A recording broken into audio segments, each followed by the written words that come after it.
Assalamualaikum warahmatullahi wabarakatuh. Bertemu lagi.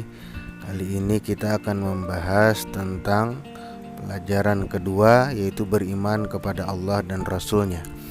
Pada materi kali ini akan kita fokuskan kepada beriman kepada Allah dan bagaimana cara mengenal Allah melalui alam semesta. Anak-anak sekalian, tahukah kalian siapa yang menciptakan alam semesta beserta isinya? Bagaimana kita mengenal pencipta alam semesta beserta isinya? Apakah sang pencipta alam beserta isinya juga mengutus seorang rasul kepada kita? Ayo ikuti pelajaran ini. Insya Allah kalian dapat membuktikan adanya Allah Subhanahu wa Ta'ala, sang pencipta dan Rasul-Nya. Allah Subhanahu wa Ta'ala pencipta dan penguasa alam raya ini dan seisinya.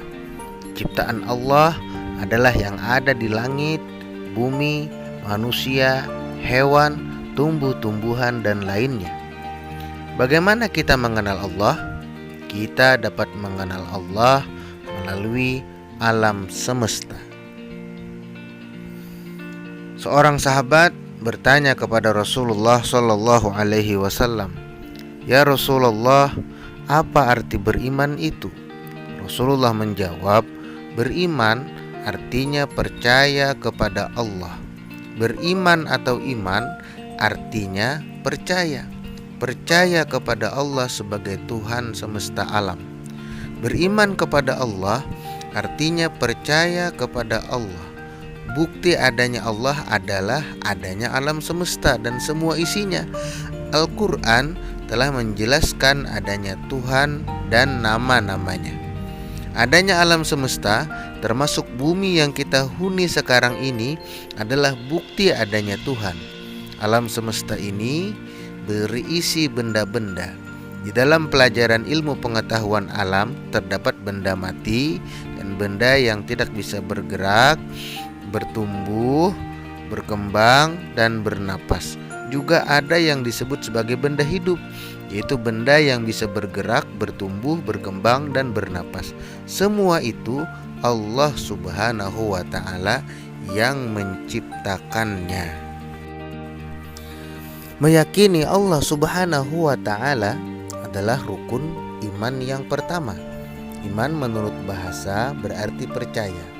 Iman kepada Allah Subhanahu wa Ta'ala artinya percaya bahwa Allah Subhanahu wa Ta'ala itu benar-benar ada dengan segala keagungannya. Iman kepada Allah Subhanahu wa Ta'ala harus diyakini dalam hati, diucapkan dengan lisan, dan dibuktikan dengan tingkah laku. Perhatikanlah alam di sekitarmu. Ada lautan, daratan, dan angkasa. Di lautan ada berbagai macam ikan, karang, tumbuhan, dan lain sebagainya. Di daratan ada berbagai macam hewan seperti jerapah, ayam, dan ada juga berbagai macam tumbuhan. Di angkasa ada berbagai macam burung dan setiap hari terbang ke sana kemari. Semuanya adalah ciptaan Allah dan menunjukkan kalau Allah itu ada dan selalu mengawasi kita. Alam semesta ini tidak mungkin ada dengan sendirinya tanpa ada yang menciptakan. Alam semesta merupakan bukti bahwa Allah Subhanahu wa Ta'ala itu ada. Setelah menciptakan alam semesta, Allah Subhanahu wa Ta'ala kemudian menciptakan makhluk yang beraneka ragam. Setiap makhluk memiliki kelebihan dan kekurangan masing-masing sesuai kehendaknya. Allah Subhanahu wa Ta'ala pencipta dan penguasa alam raya dan seisinya. Ciptaan Allah Subhanahu wa Ta'ala meliputi langit dan bumi dan seisinya. Allah Subhanahu wa Ta'ala pula yang mengaturnya. Semua berjalan sesuai ketentuan dan kehendak Allah Subhanahu wa Ta'ala. Manusia wajib meyakini bahwa Allah Subhanahu wa Ta'ala satu-satunya Tuhan yang wajib disembah. Keyakinan tersebut diwujudkan dalam iman. Allah Subhanahu wa ta'ala menciptakan alam semesta sendiri. Allah Subhanahu wa ta'ala tidak membutuhkan bantuan siapapun dan apapun. Allah Subhanahu wa ta'ala langsung menciptakan apa yang Dia kehendaki tanpa melihat contoh terlebih dahulu. Hanya dengan kalimat kun fayakun, maka dia akan menjadi.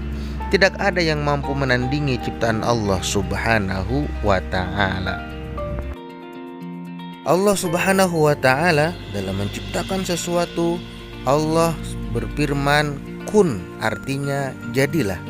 Maka jadilah makhluk itu. Allah Subhanahu wa ta'ala menurunkan hujan sehingga bisa menumbuhkan tanaman. Tanaman dimakan binatang dan manusia. Binatang juga dimanfaatkan untuk keperluan manusia. Sapi dan kambing dimakan dagingnya. Kerbau untuk membajak sawah. Ayam dimanfaatkan telurnya. Tidak ada manusia yang mampu menandingi Allah Subhanahu wa ta'ala. Manusia dapat membuat benda seperti bangku, buku, lemari, pensil, dan lain-lain. Akan tetapi bahan yang digunakan manusia untuk membuat benda-benda tersebut berasal dari ciptaan Allah Subhanahu wa ta'ala. Benda yang dibuat manusia pun mudah rusak. Alam semesta seisinya menjadi bukti keesaan Allah Subhanahu wa ta'ala. Allah itu Maha Esa yang tidak memiliki sekutu dalam memerintah serta menguasai alam semesta ini.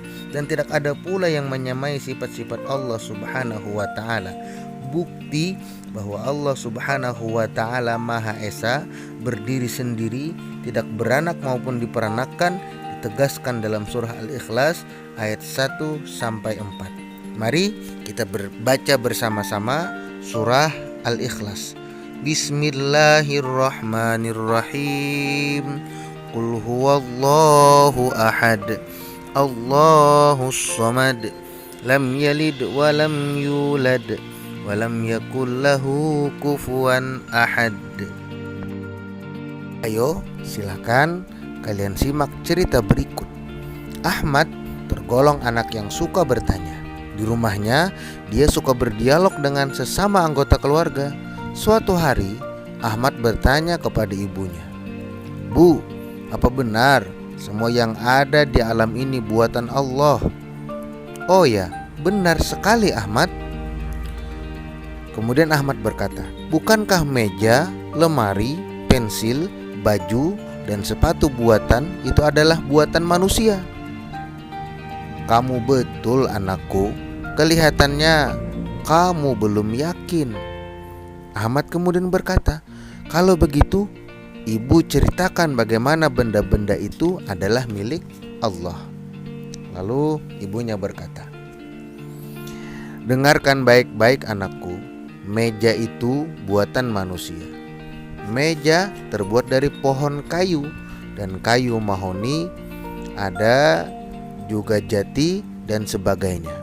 Akan tetapi ingat anakku, yang menumbuhkan kayu bukan manusia, melainkan Allah, pemilik alam raya ini. Meskipun kita tidak melihat yang menumbuhkan pohon itu, tetapi semua kita pasti percaya dan yakin bahwa yang menumbuhkannya adalah Allah." Lalu kemudian Ahmad berkata, "Oh begitu, sekarang aku sudah paham dan yakin ibu, kalau Allah yang menciptakan seluruh alam semesta ini."